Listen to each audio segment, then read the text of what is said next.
ಎಲ್ರಿಗೂ ನಮಸ್ಕಾರ ಮತ್ತು ವೆಲ್ಕಮ್ ಟು ಸಿನಿಮಾ ಕದರ್. ಇವತ್ತಿನಿಂದ ಎಲ್ಲ ಇಂಡಸ್ಟ್ರಿಗಳ ಅಪ್ಡೇಟ್ಸ್ಗಳನ್ನ ಒಂದೇ ವಿಡಿಯೋದಲ್ಲಿ ಕವರ್ ಮಾಡೋದಕ್ಕೆ ಪ್ರಯತ್ನ ಪಡ್ತಿದ್ದೀವಿ. ಹಾಗೂ ಇದು ನಮ್ಮ ಮೊದಲ ವಿಡಿಯೋ ಆಗಿರುತ್ತೆ. ಇನ್ನು ಮುಂದೆನೂ ಕೂಡ ಇದೇ ರೀತಿ ಎಲ್ಲ ಸಿನಿಮಾಗಳ ಅಪ್ಡೇಟ್ಸ್ಗಳನ್ನ ಕೊಡಬೇಕು ಅಂದರೆ ವಿಡಿಯೋನ ಪೂರ್ತಿ ನೋಡಿ. ಇಷ್ಟ ಆದರೆ ಚಾನಲ್ನ ಸಬ್ಸ್ಕ್ರೈಬ್ ಮಾಡಿಕೊಂಡು ಸಪೋರ್ಟ್ ಮಾಡಿ. ಹಾಗಾದರೆ ಬನ್ನಿ ವಿಡಿಯೋನ ಶುರು ಮಾಡೋಣ. ಮೊದಲ ಅಪ್ಡೇಟ್ ಬಂದು ಉಪೇಂದ್ರ ಅವರ ಮುಂದಿನ ಸಿನಿಮಾ ಅನೌನ್ಸ್ ಆಗಿದೆ. ಸದ್ಯಕ್ಕೆ ನಾಗಣ್ಣ ಅವರ ಡೈರೆಕ್ಷನಲ್ಲಿ ತಯಾರಾಗ್ತಿರೋ ಭಾರ್ಗವ ಸಿನಿಮಾದ ಶೂಟಿಂಗ್ನಲ್ಲಿ ಇರೋ ಉಪೇಂದ್ರ ಅವರ ಸಾಲು ಸಿನಿಮಾಗಳು ರಿಲೀಸ್ಗೆ ರೆಡಿ ಇವೆ. ಅರ್ಜುನ್ ಜನ್ಯ ಅವರ 45 ಸಿನಿಮಾದಲ್ಲಿ ಉಪೇಂದ್ರ ಅವರ ಜೊತೆ ಶಿವಣ್ಣ ಹಾಗೂ ರಾಜ್ಬಿ ಶೆಟ್ಟಿ ಅವರು ಕೂಡ ಸ್ಕ್ರೀನ್ ಶೇರ್ ಮಾಡಿದ್ದು. ಎಲ್ಲ ಸರಿದಿದ್ರೆ ಸಿನಿಮಾ ಇದೆ ಆಗಸ್ಟ್ 15ಕ್ಕೆ ಬಿಡುಗಡೆ ಆಗಬೇಕಾಗಿತ್ತು. ಆದರೆ ಕೆಲವು ಟೆಕ್ನಿಕಲ್ ಇಶ್ಯೂಯಿಂದ ಸಿನಿಮಾದ ರಿಲೀಸ್ ಡೇಟ್ ಮುಂದಕ್ಕೆ ಹೋಗಿದೆ. ಅದನ್ನು ಬಿಟ್ಟರೆ ತಮಿಳಿನ ಮೋಸ್ಟ್ ಆಂಟಿಸಿಪೇಟೆಡ್ ಮೂವಿ ಕೂಲಿ ಸಿನಿಮಾ ಇದೆ ಆಗಸ್ಟ್ 14ಕ್ಕೆ ವಿಶ್ವಾದ್ಯಂತ ರಿಲೀಸ್ಗೆ ರೆಡಿ ಇದ್ದು, ಈ ಸಿನಿಮಾದಲ್ಲೂ ಕೂಡ ಉಪೇಂದ್ರ ಅವರನ್ನು ಕಾಣ್ಬೋದು. ಇವುಗಳ ಜೊತೆ ರಕ್ತ ಕಾಶ್ಮೀರ, ಆಂಧ್ರ ಕಿಂಗ್ ತಾಲೂಕಾ, ಬುದ್ಧಿವಂತ 2 ಮತ್ತು ಲಗಾಮ್ ಸಿನಿಮಾಗಳು ಕೂಡ ರೆಡಿ ಇದ್ದು, ಆದರೆ ಅಫಿಷಿಯಲ್ ಆಗಿ ರಿಲೀಸ್ ಡೇಟ್ಗಳನ್ನ ಮೇಕರ್ಸ್ಗಳು ಇದುವರೆಗೂ ಅನೌನ್ಸ್ ಮಾಡಿಲ್ಲ. ಇಷ್ಟೆಲ್ಲ ಸಿನಿಮಾಗಳ ನಡುವೆ ಉಪೇಂದ್ರ ಅವರ ಮತ್ತೊಂದು ಸಿನಿಮಾ ಅನೌನ್ಸ್ ಆಗಿದೆ. ಸಿನಿಮಾವನ್ನು ಅರವಿಂದ್ ಕೌಶಿಕ್ ಡೈರೆಕ್ಟ್ ಮಾಡ್ತಿದ್ದು, ತರುಣ್ ಶಿವಪ್ಪ ಎಂಬುವವರು ಸಿನಿಮಾಗೆ ಬಂಡವಾಳವನ್ನು ಹೂಡಿದ್ದಾರೆ. ಸಿನಿಮಾಗೆ ನೆಕ್ಸ್ಟ್ ಲೆವೆಲ್ ಅನ್ನುವಂಥ ಟೈಟಲ್ ಫಿಕ್ಸ್ ಆಗಿದ್ದು, ಸಿನಿಮಾದ ಶೂಟಿಂಗ್ ಕೂಡ ಸೆಪ್ಟೆಂಬರ್ನಿಂದ ಶುರುವಾಗುತ್ತಂತೆ. ಹರಿಹರ ವೀರಮಲ್ಲು ಆಲ್ಮೋಸ್ಟ್ 3 ವರ್ಷ ಆಯ್ತೇನೋ ಪವನ್ ಕಲ್ಯಾಣ್ ಅವರ ಸಿನಿಮಾಗಳು ರಿಲೀಸ್ ಆಗಿ. ಆದರೆ ಈಗ ಅವರ ಹರಿಹರ ವೀರಮಲ್ಲು ಸಿನಿಮಾ ರಿಲೀಸ್ ಆಗಿದ್ದು, ಸಿನಿಮಾಗೆ ಮಿಕ್ಸ್ಡ್ ರೆಸ್ಪಾನ್ಸ್ ಸಿಗ್ತಿದೆ. ಕೆಲವು ವರ್ಗದವರಿಗೆ ಸಿನಿಮಾ ಇಷ್ಟ ಆದರೆ ಇನ್ನು ಕೆಲವರು ಈ ಸಿನಿಮಾವನ್ನು ಒಪ್ಕೊಳ್ಳೋಕ್ಕೆ ರೆಡಿನೇ ಇಲ್ಲ. ಸಿನಿಮಾದಲ್ಲಿನ CGI ಹಾಗೂ VFXಗಳ ಬಗ್ಗೆ ತುಂಬ ಟೀಕೆಗಳು ಕೇಳಿಬರ್ತಿವೆ. ಇನ್ನು ಸಿನಿಮಾದ ಫಸ್ಟ್ ಡೇ ಕಲೆಕ್ಷನ್ನ ಮೇಕರ್ಸ್ಗಳು ಇನ್ನೂ ಅನೌನ್ಸ್ ಮಾಡಿಲ್ಲ. ಅಂದಾಜಿನ ಪ್ರಕಾರ ಸಿನಿಮಾದ ಮೊದಲ ದಿನದ ಕಲೆಕ್ಷನ್ 50 ಕೋಟಿ ದಾಟಿರಬಹುದು ಎಂದು ಅಂದಾಜಿಸಲಾಗಿದೆ. ಏನೇ ಆಗಲಿ, ಪವನ್ ಕಲ್ಯಾಣ್ ಅವರ ಸಿನಿಮಾ ಅಂದರೆ ಅದಕ್ಕೆ ಕ್ರೇಜ್ ಬೇರೆ. ಆದರೆ ಇತ್ತೀಚಿನ ದಿನಗಳಲ್ಲಿ ಆ ಕ್ರೇಜ್ ಯಾಕೋ ಕಡಿಮೆ ಆಗ್ತಿದೆ ಅನಿಸುತ್ತೆ. ಬಿಕಾಸ್ ಅವರು ಪಾಲಿಟಿಕ್ಸ್ನಲ್ಲಿ ಬ್ಯುಸಿ ಇರೋ ಕಾರಣ ಎರಡನ್ನೂ ನಿಭಾಯಿಸೋದ್ರಲ್ಲಿ ವ್ಯತ್ಯಾಸ ಆಗ್ತಿದೆ. ಆದರೂ ಕೂಡ ಪವನ್ ಕಲ್ಯಾಣ್ ಅವರು ಬಾಕಿ ಇದ್ದಂಥ ಎಲ್ಲ ಸಿನಿಮಾಗಳ ಶೂಟಿಂಗ್ನ ಕಂಪ್ಲೀಟ್ ಮಾಡಿದ್ದಾರಂತೆ. OG ಸಿನಿಮಾ ಸೆಪ್ಟೆಂಬರ್ 25ಗೆ ರಿಲೀಸ್ ಆದರೆ ಅವರ ಮತ್ತೊಂದು ಸಿನಿಮಾ ಉಸ್ತಾದ್ ಭಗತ್ ಸಿಂಗ್ 2026ನ ಸಮ್ಮರ್ಗೆ ರಿಲೀಸ್ ಮಾಡೋದಕ್ಕೆ ಪ್ಲ್ಯಾನ್ನ ಮಾಡ್ತಿದ್ದಾರಂತೆ ಮೇಕರ್ಸ್. ನಮ್ಮ ಮುಂದಿನ ಅಪ್ಡೇಟ್, ಚಾಲೆಂಜಿಂಗ್ ಸ್ಟಾರ್ ದರ್ಶನ್ ಅವರ ಡೆವಿಲ್ ಸಿನಿಮಾದ ಶೂಟಿಂಗ್ ಆಲ್ಮೋಸ್ಟ್ ಕಂಪ್ಲೀಟ್ ಆಗಿದ್ದು, ಈಗಾಗಲೇ ಕೊನೆಯ ಒಂದು ಹಾಡಿನ ಚಿತ್ರೀಕರಣವನ್ನು ಥೈಲ್ಯಾಂಡ್ನಲ್ಲಿ ಶೂಟ್ ಮಾಡಿದ್ದು, ಸಿನಿಮಾದ ರಿಲೀಸ್ ಡೇಟ್ನ ಇನ್ನೇನು ಕೆಲವೇ ದಿನಗಳಲ್ಲಿ ಅನೌನ್ಸ್ ಮಾಡ್ತಾರಂತೆ. ಸಿನಿಮಾದ ಮೇಲೆ ಸಾಕಷ್ಟು ನಿರೀಕ್ಷೆ ಇದೆ. ಹಾಗೆ ದೊರೆತಿರೋ ಮಾಹಿತಿಗಳ ಪ್ರಕಾರ ದರ್ಶನ್ ರವರ ಸಿನಿ ಕೆರಿಯರ್ನಲ್ಲಿ ಇದೊಂದು ತುಂಬ ಸ್ಟೈಲಿಶ್ ಹಾಗೂ ಎಕ್ಸ್ಪೆರಿಮೆಂಟಲ್ ಮೂವಿ ಅಂತೆ. ಸಿನಿಮಾದ ಫಸ್ಟ್ ಸಾಂಗ್ ಕೂಡ ಗಣೇಶ ಹಬ್ಬಕ್ಕೆ ರಿಲೀಸ್ ಆಗುತ್ತೆ ಅನ್ನುವಂಥ ಬಜ್ ಇದೆ. ಏನೇ ಆಗಲಿ, ದರ್ಶನ್ ಸರ್ ಮತ್ತೆ ಬಾಕ್ಸ್ ಆಫೀಸ್ ಅಖಾಡಕ್ಕೆ ಇಳಿದು ಸಿನಿಮಾ ರಿಲೀಸ್ ಆದರೆ ಫ್ಯಾನ್ಸ್ಗಂತೂ ಹಬ್ಬನೇ ಅಲ್ವಾ. ಈಗಾಗಲೇ ಪೋಸ್ಟ್ ಪ್ರೊಡಕ್ಷನ್ ವರ್ಕ್ ಕೂಡ ಶುರುವಾಗಿದ್ದು, ಎಲ್ಲವೂ ಅಂದ್ಕೊಂಡಂಗೆ ಆದರೆ ದರ್ಶನ್ ಸರ್ ಮೊದಲೇ ಹೇಳಿದ ಹಾಗೆ ಅಕ್ಟೋಬರ್ಗೆ ಡೆವಿಲ್ ರಿಲೀಸ್ ಆಗೋದು ಕನ್ಫರ್ಮೇ. ಆದರೆ ಅದೇ ತಿಂಗಳ ಅಕ್ಟೋಬರ್ 2ಗೆ ಕಾಂತಾರ ಚಾಪ್ಟರ್ 1 ರಿಲೀಸ್ ರೆಡಿ ಇದ್ದು, ಅಕಸ್ಮಾತ್ ಏನಾದರೂ ಅದೇ ತಿಂಗಳು ಡೆವಿಲ್ ಸಿನಿಮಾ ರಿಲೀಸ್ ಆದರೆ ಬಾಕ್ಸ್ ಆಫೀಸ್ ಕ್ಲಾಶ್ ಪಕ್ಕಾನೇ. ನೋಡೋಣ, ಇನ್ನೂ ಟೈಮ್ ಇದೆಯಲ್ಲ. ಮೇಕರ್ಸ್ಗಳು ತಮ್ಮ ಪ್ರಾಡಕ್ಟ್ ಹಾಗೂ ಪ್ರಮೋಷನ್ಸ್ಗಳ ಬಗ್ಗೆ ಯೋಚನೆ ಮಾಡಿ ಸರಿಯಾದ ಡೇಟ್ಗೆ ಸಿನಿಮಾವನ್ನು ರಿಲೀಸ್ ಮಾಡಿದ್ರೆ ಈ ವರ್ಷ KFI ಒಳ್ಳೆ ಸಕ್ಸಸ್ನ ನೋಡ್ಬೋದು. ಡಿ ಬಾಸ್ ಫ್ಯಾನ್ಸ್ ರೆಡಿನಾ? ನಿಮ್ಮ ಪ್ರಕಾರ ಡೆವಿಲ್ ಸಿನಿಮಾದ ರಿಲೀಸ್ ಡೇಟ್ ಯಾವುದಾಗಿರ್ಬೋದು? ಕಮೆಂಟ್ ಮಾಡಿ. ರಜನಿಕಾಂತ್ ಅವರ ಸಿನಿಮಾಗಳು ಯಾವುದೇ ರೀತಿ ಪರ್ಫಾರ್ಮೆನ್ಸ್ ಕೊಟ್ಟಿರಲಿ, ಆದರೆ ಕಮರ್ಷಿಯಲ್ ವಿಷಯಕ್ಕೆ ಬಂದರೆ ಪ್ರೀ ರಿಲೀಸ್ನಲ್ಲೇ ದೊಡ್ಡ ಮಟ್ಟದ ಬಿಸ್ನೆಸ್ ಮಾಡಿಬಿಡ್ತಾರೆ. ಅವರ ಮುಂದಿನ ಸಿನಿಮಾ ಕೂಲಿ ರಿಲೀಸ್ಗೆ ರೆಡಿ ಇದ್ದು, ಇದು ಸಿನಿಮಾದ ಕ್ರೇಜ್ ಮಾತ್ರ ಅಲ್ಲದೆ ಬಿಸ್ನೆಸ್ನಲ್ಲೂ ಕೂಡ ಮುಂದಿದೆ. ಈಗ ಈ ಸಿನಿಮಾದ ಥಿಯೇಟಿಕಲ್ ರೈಟ್ಸ್ ಎಷ್ಟು ಕೋಟಿಗೆ ಸೇಲ್ ಆಗಿದೆ ಅನ್ನೋ ಲೀಡ್ ಸಿಕ್ಕಿದೆ. ಅದನ್ನು ನೋಡ್ಕೊಂಬರೋಣ ಬನ್ನಿ. ರಜನಿಕಾಂತ್ ಅವರ ಕೂಲಿ ಸಿನಿಮಾದ ತಮಿಳುನಾಡಿನ ಥಿಯೇಟಿಕಲ್ ರೈಟ್ಸ್ ಬರೋಬ್ಬರಿ 110 ಕೋಟಿಗೆ ಸೇಲ್ ಆಗಿದೆ. ಆಂಧ್ರ ಹಾಗೂ ತೆಲಂಗಾಣದಲ್ಲಿ 44 ಕೋಟಿಗೆ ಸೇಲ್ ಆಗಿದ್ದು, ಕರ್ನಾಟಕದಲ್ಲಿ ಬರೋಬ್ಬರಿ 30 ಕೋಟಿಗೆ ಥಿಯೇಟಿಕಲ್ ರೈಟ್ಸ್ನ ತಗೊಂಡಿದ್ದಾರಂತೆ. ಕೇರಳದಲ್ಲಿ 19 ಕೋಟಿಗೆ ಸೇಲ್ ಆಗಿದೆಯಂತೆ. ಓವರ್ಸೀಸ್ 85 ಕೋಟಿ ಅಂತೆ. ಏನೇ ಹೇಳಿ, ರಜನಿಕಾಂತ್ ಅವರ ಸಿನಿಮಾಗಳಿಗೆ ಇರುವಂಥ ಡಿಮ್ಯಾಂಡ್ನ ನೋಡಿದ್ರೆ ಕೂಲಿ ಬ್ಲಾಕ್ ಬಸ್ಟರ್ ಆಗೋದ್ರಲ್ಲಿ ಯಾವುದೇ ಡೌಟು ಇಲ್ಲ. ಇನ್ನು ಈ ಸಿನಿಮಾದ ಕ್ರೇಜ್ಗೆ ರಜನಿಕಾಂತ್ ಅವರು ಮಾತ್ರ ಅಲ್ಲ ಕಾರಣ. ಸಿನಿಮಾದ ಡೈರೆಕ್ಟರ್ ಲೋಕೇಶ್ ಕನಗರಾಜ್ ಕೂಡ ಮೇನ್ ಅಸೆಟ್ ಅಂತಲೇ ಹೇಳ್ಬೋದು. ಹಾಗೂ ಅವರ ಸಿನಿಮ್ಯಾಟಿಕ್ ಯೂನಿವರ್ಸ್ LCU ಈ ಸಿನಿಮಾದೊಂದಿಗೆ ಇಂಡಿಯಾ ವಾರ್ 2 ಸಿನಿಮಾ ಕೂಡ ರಿಲೀಸ್ ಆಗ್ತಿದ್ದು, ಅದರ ಮೇಲೂ ಕೂಡ ಸಾಕಷ್ಟು ನಿರೀಕ್ಷೆ ಇದೆ. ಜೂನಿಯರ್ NTR ಹಾಗೂ ಋತಿಕ್ ರೋಷನ್ ಅವರು ಈ ಸಿನಿಮಾದ ಹೈಲೈಟ್ ಅಂತಲೇ ಹೇಳ್ಬೋದು.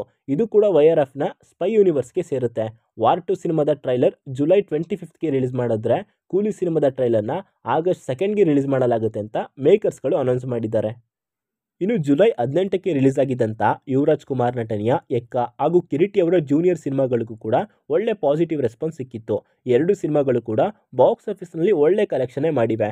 ಜೂನಿಯರ್ ಸಿನಿಮಾ ಕರ್ನಾಟಕ ಮತ್ತು ತೆಲಂಗಾಣ ಸೇರಿದಂತೆ 2 ಕಡೆಯಿಂದಲೂ 18 ಕೋಟಿ ಕಲೆಕ್ಷನ್ ಮಾಡಿದರೆ ಎಕ್ಕ ಸಿನಿಮಾ 13 ಕೋಟಿ ಕಲೆಕ್ಷನ್ ಮಾಡಿದೆ.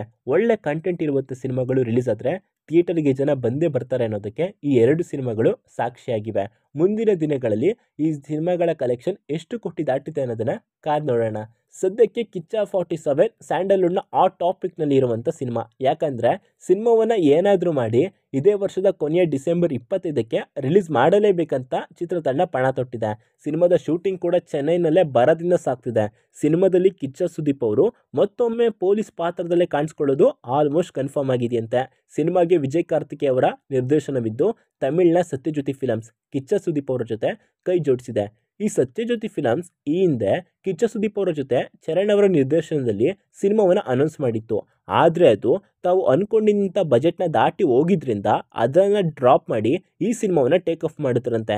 ಸದ್ಯಕ್ಕೆ ದೊರೆತಿರೋ ಮಾಹಿತಿ ಪ್ರಕಾರ ಭೀಮಾ, ಶಾಕಾರಿ ಹಾಗೂ ಸಪ್ತಸಾಗರದಾಚೆ ಸೈಡ್ ಎ ಮತ್ತು ಸೈಡ್ ಬಿನಲ್ಲಿ ನಟಿಸಿದ ಗೋಪಾಲಕೃಷ್ಣ ದೇಶಪಾಂಡೆ ಅವರು ಕೂಡ ಕಿಚ್ಚ 47 ಚಿತ್ರತಂಡವನ್ನು ಸೇರಿದ್ದಾರೆ ಅನ್ನುವಂಥ ಮಾಹಿತಿ ಸಿಕ್ಕಿದೆ. ಆದರೆ ಯಾವುದೇ ಅಫಿಷಿಯಲ್ ಕನ್ಫರ್ಮೇಷನ್ ಇಲ್ಲ. ಇನ್ನು ಇವುಗಳ ಜೊತೆ 2026 ಸಂಕ್ರಾಂತಿಗೆ ರಿಲೀಸ್ ಆಗೋದಕ್ಕೆ ರೆಡಿ ಇರುವಂಥ ಚಿರಂಜೀವಿ ಅವರ ಮುಂದಿನ ಸಿನಿಮಾ ಮೆಗಾ 157 ಇದನ್ನು ಅನಿಲ್ ರವಿಪುಡಿ ಡೈರೆಕ್ಟ್ ಮಾಡ್ತಿದ್ದು ಸಿನಿಮಾದ ಶೂಟಿಂಗ್ ಈಗಾಗಲೇ 30% ಕಂಪ್ಲೀಟ್ ಆಗಿದೆಯಂತೆ. ಮುಂದಿನ ಸ್ಕೆಡ್ಯೂಲ್ನ ಕೇರಳದಲ್ಲಿ ಪ್ಲ್ಯಾನ್ ಮಾಡಲಾಗಿದ್ದು ಇಲ್ಲಿ ಚಿರಂಜೀವಿ ಹಾಗೂ ನಯನತಾರ ಅವರ ಕಾಂಬಿನೇಷನಲ್ಲಿ ಒಂದು ಸಾಂಗ್ನ ಶೂಟ್ ಮಾಡಲಾಗುತ್ತಂತೆ. ಸಿನಿಮಾ ರಿಲೀಸ್ ವೇಳೆಗೆ ಕನ್ನಡದಲ್ಲೂ ಕೂಡ ರಿಲೀಸ್ ಆದರೂ ಆಶ್ಚರ್ಯ ಏನು ಪಡಬೇಕಾಗಿಲ್ಲ. ಹಾಗೂ ಹೋದ ಸಂಕ್ರಾಂತಿಗೆ ರಿಲೀಸ್ ಆಗಿದ್ದಂಥ ಫ್ಯಾಮಿಲಿ ಎಂಟರ್ಟೈನರ್ ಮೂವಿ ಸಂಕ್ರಾಂತಿಗೆ ವಸ್ತುಯಾಮ್ ಸಿನಿಮಾದ ಹಿಂದಿ ರೈಟ್ಸ್ನ ಸಲ್ಮಾನ್ ಖಾನ್ ಒಡೆತನದ SKF ಫಿಲಮ್ಸ್ ಪಡೆದಿದ್ದು ಈ ಸಿನಿಮಾದಲ್ಲಿ ಸಲ್ಮಾನ್ ಖಾನ್ ಅವರು ಮೇನ್ ಲೀಡ್ ರೋಲ್ನಲ್ಲಿ ಆ್ಯಕ್ಟ್ ಮಾಡ್ತಿದ್ದು ತೆಲುಗಿನಲ್ಲಿ ಮೀನಾಕ್ಷಿ ಚೌಧರಿ ನಿಭಾಯಿಸಿದ ಪಾತ್ರವನ್ನು ಹಿಂದಿಯಲ್ಲಿ ದಿಶಾ ಪಟಾಣಿ ಹಾಗೂ ಐಶ್ವರ್ಯ ರಾಜೇಶ್ ನಿಭಾಯಿಸಿದ ಪಾತ್ರವನ್ನು ಸೋನಾಕ್ಷಿ ಸಿನ್ಹಾ ನಿಭಾಯಿಸಲಿದ್ದಾರಂತೆ. ಏನೋ ಗುರು, ಸಲ್ಮಾನ್ ಖಾನ್ ಅವರ ಅದೃಷ್ಟನೇ ಚೆನ್ನಾಗಿಲ್ಲ. ಸಿಕಂದರ್ ಸಿನಿಮಾ ಸಾಧನೆ ಮಾಡುತ್ತೆ ಅಂದ್ಕೊಂಡ್ರೆ ಬಾಕ್ಸ್ ಆಫೀಸ್ ಡಿಸಾಸ್ಟರ್ ಆಯಿತು. ಈಗಾದರೂ ಸಲ್ಮಾನ್ ಖಾನ್ ಅವರು ತಮ್ಮ ಸ್ಕ್ರಿಪ್ಟ್ ಸೆಲೆಕ್ಷನ್ಗಳಲ್ಲಿ ಸ್ಟ್ರಿಕ್ಟ್ ಆಗಲೇಬೇಕು. ಕರ್ನಾಟಕದಿಂದ ಸಲ್ಮಾನ್ ಖಾನ್ ಅವರ ಅಭಿಮಾನಿಗಳು ಎಷ್ಟು ಮಂದಿ ಇದ್ದೀರಾ ಕಮೆಂಟ್ ಮಾಡಿ. ಇನ್ನು ನಮ್ಮ ಮುಂದಿನ ಅಪ್ಡೇಟ್ SSME 29 ಈ ಸಿನಿಮಾದ ಮುಂದಿನ ಸ್ಕೆಡ್ಯೂಲ್ ಆಗಸ್ಟ್ನಿಂದ ಶುರುವಾಗುತ್ತಂತೆ. ಈ ಆ್ಯಕ್ಷನ್ ಅಡ್ವೆಂಚರ್ ಸಿನಿಮಾಗಾಗಿ ಮಹೇಶ್ ಬಾಬು ಅವರು ಸಖತ್ತಾಗಿ ಪ್ರಿಪೇರ್ ಆಗ್ತಿದ್ದಾರೆ. ಸ್ಟಂಟ್ ಟ್ರೈನಿಂಗ್ನ ಪಡಿತಿದ್ದಾರಂತೆ. ಹಾಗೂ ಆಗಸ್ಟಿಂದ ಮೂವಿ ಶೂಟಿಂಗ್ ಸೌತ್ ಆಫ್ರಿಕಾದಲ್ಲಿ ಸ್ಟಾರ್ಟ್ ಆಗುತ್ತಂತೆ. ಅದರ ನಂತರ ಯುರೋಪ್ನಲ್ಲಿ ಒಂದು ಸಾಂಗ್ನ ಶೂಟ್ಗಾಗಿ ಪ್ಲ್ಯಾನ್ ಮಾಡ್ತಾ ಇದ್ದಾರಂತೆ ಮೇಕರ್ಸ್. ಕೂಲಿ ಸಿನಿಮಾದ ಮೇಲೆ ನಿಮ್ಗೆ ಆಲ್ರೆಡಿ ಸಖತ್ ಹೈಪ್ ಇದೆ ಅಲ್ವಾ? ಆ್ಯಕ್ಚುಲಿ ಲೋಕೇಶ್ ಕನಗರಾಜ್ ರೀಸೆಂಟ್ ಇಂಟರ್ವ್ಯೂನಲ್ಲಿ ನಾನು ಒಂದು ಫ್ಯಾಂಟಸಿ ಸಿನಿಮಾಗಾಗಿ ರಜನಿಕಾಂತ್ ಸರ್ನವ್ರನ್ನ ಅಪ್ರೋಚ್ ಮಾಡಿದ್ದೆ. ಆದರೆ ಅದು ಹೀರೋ ಕ್ಯಾರೆಕ್ಟರ್ಗೆ ಅಲ್ಲ, ಬದಲಾಗಿ ಮೇನ್ ವಿಲನ್ ಕ್ಯಾರೆಕ್ಟರ್ಗೆ ಅಂತ ರಿವೀಲ್ ಮಾಡಿದ್ದಾರೆ. ಆದರೆ ಫ್ಯಾಂಟಸಿ ಸಿನಿಮಾವನ್ನು ಡ್ರಾಪ್ ಮಾಡಿ ಕೂಲಿ ಸಿನಿಮಾವನ್ನು ಟೇಕ್ ಆಫ್ ಮಾಡಬೇಕಾಯಿತು ಅಂತ ಹೇಳಿದ್ದಾರೆ. ನಂತರ ಲೋಕೇಶ್ ಕನಗರಾಜ್ ಕೂಲಿ ಸಿನಿಮಾ ಆದಮೇಲೆ ಯಾವ ಸಿನಿಮಾವನ್ನು ಡೈರೆಕ್ಟ್ ಮಾಡ್ತಾರೆ ಅನ್ನುವಂಥ ಗೊಂದಲ ಇತ್ತು. ಆದರೆ ಲೋಕೇಶ್ ಕನಗರಾಜ್ ಅದಕ್ಕೆ ಕ್ಲಾರಿಟಿ ಕೊಟ್ಟಿದ್ದಾರೆ. ಕೂಲಿ ಸಿನಿಮಾ ಆದಮೇಲೆ ಕಾರ್ತಿ ಅವರ ಜೊತೆ ಕೈದಿ 2 ಸಿನಿಮಾವನ್ನು ಮಾಡ್ತಾರಂತೆ. ಅದಾದಮೇಲೆ ಅಮೀರ್ ಖಾನ್ ಅವರ ಜೊತೆ ಸೂಪರ್ ಹೀರೋ ಸಿನಿಮಾ ಹಾಗೂ ಕಮಲ್ ಹಾಸನ್ ಅವರ ಜೊತೆ ವಿಕ್ರಮ್ 2, ಸೂರ್ಯ ಅವರ ಜೊತೆ ರೋಲೆಕ್ಸ್ ಸಿನಿಮಾ, ಇವುಗಳ ಜೊತೆ ವಿಜಯ ತಾಳಪತಿ ಅವರ ಜೊತೆ ಲಿಯೋ 2 ಮತ್ತು ಮಾಸ್ಟರ್ 2 ಸಿನಿಮಾವನ್ನು ಮಾಡಬೇಕು ಅನ್ನುವಂಥ ಪ್ಲ್ಯಾನ್ ಇದೆ ಅಂತ ಹೇಳಿದ್ದಾರೆ. ಮೊನ್ನೆ ತಾನೇ ರಾಮಾಯಣ ಸಿನಿಮಾದ ಗ್ಲಿಮ್ಸ್ ರಿಲೀಸ್ ಆಗಿತ್ತಲ್ಲ, ಆ ಸಿನಿಮಾದ ಬಜೆಟ್ ಕೇಳಿದ್ರೆ ನೀವು ಖಂಡಿತ ಶಾಕ್ ಆಗ್ತೀರಾ. 500-600 ಕೋಟಿ ಅಲ್ಲ ಗುರು, ಬರೋಬ್ಬರಿ 4,000 ಕೋಟಿಯಲ್ಲಿ ರಾಮಾಯಣ ಸಿನಿಮಾದ ಪಾರ್ಟ್ 1 ಹಾಗೂ ಪಾರ್ಟ್ 2ನ ರೆಡಿ ಮಾಡಲಾಗ್ತಿದೆಯಂತೆ. ಸಿನಿಮಾದಲ್ಲಿ ರಣಬೀರ್ ಕಪೂರ್ ಹಾಗೂ ಸಾಯಿ ಪಲ್ಲವಿ ರಾಮ ಸೀತೆಯಾಗಿ ಆ್ಯಕ್ಟ್ ಮಾಡಿದ್ರೆ ರಾಕಿ ಬಾಯ್ ಯಶ್ ರಾವಣನಾಗಿ ಆ್ಯಕ್ಟ್ ಮಾಡಲಿದ್ದಾರಂತೆ. ಆದರೆ ಸಿನಿಮಾದಲ್ಲಿ ಯಶ್ ಅವರ ಸ್ಕ್ರೀನ್ ಪ್ರೆಸೆನ್ಸ್ 45 ಮಿನಿಟ್ಸ್ ಅಷ್ಟೇ ಅಂತೆ.